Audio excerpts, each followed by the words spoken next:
വിളിയുടെ സന്ദേശം. യേശുവിൻ്റെ വിളി ഒരിക്കലും വലിയ ആരവങ്ങളോടെയോ നിർബന്ധത്തോടെയോ കൂടിയതല്ല. എന്നാൽ അതിൽ ഒരു അതിമനോഹരമായ ശക്തി ഉണ്ടായിരുന്നു. ഹൃദയത്തെ തൊടുന്ന ശക്തി.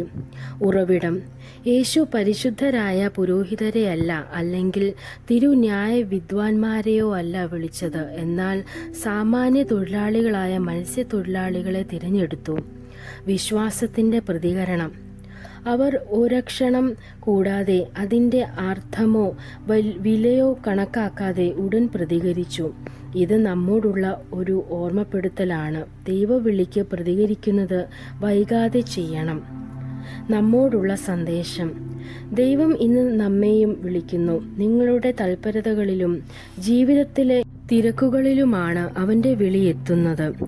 പത്രോസും അന്ത്രയോസും ചെയ്തതുപോലെ വിശ്വാസത്തോടെ പ്രവർത്തിക്കുക. അതാണ് യേശുവിൻ്റെ ശിഷ്യൻ ആകുന്നതിൻ്റെ ആദ്യപടി. ഒരു പൗരസ്ത്യൻ വിളിക്കുന്നു, വരൂ.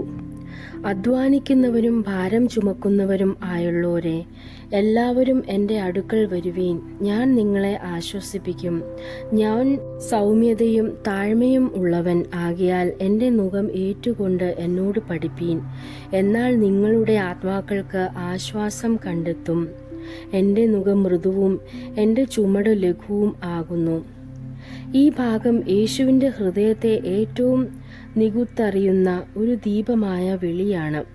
അവൻ വളരെ വ്യക്തമായും ഹൃദയത്തിൽ നിറയുന്ന ശബ്ദത്തോടെ നമ്മെ ക്ഷണിക്കുന്നു, വരൂ. ആർക്കാണ് ഈ വിളി? കഷ്ടപ്പെടുന്നവർ, ബുദ്ധിമുട്ടുകൾ, പാപബാധ, ജീവിതത്തിൻ്റെ വിഷമതകൾ സഹിക്കുന്നവർ. അവൻ വാഗ്ദാനം ചെയ്യുന്നത് എന്ത്? വിശ്രമം. അത് ശാരീരികം മാത്രമല്ല, ആത്മീയ വിശ്രമമാണ്.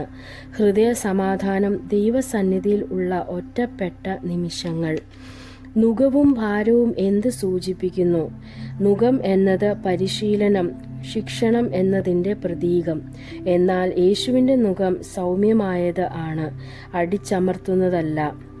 അവൻ്റെ ഭാരം ലഘു, അതായത് സഹിക്കാൻ കഴിയുന്നത്. യേശുവിൻ്റെ വിളി സ്നേഹത്തിൻ്റെയും വിശ്രമത്തിൻ്റെയും ആഹ്വാനമാണ്. അവൻ നിർബന്ധം ചെലുത്തുന്നില്ല, ക്ഷണിക്കുന്നു. നമ്മുടെ ഭാരം വച്ചിറക്കാൻ തയ്യാറാകണം. ദുഃഖം, കുറ്റബോധം, ആത്മവ്യഥ.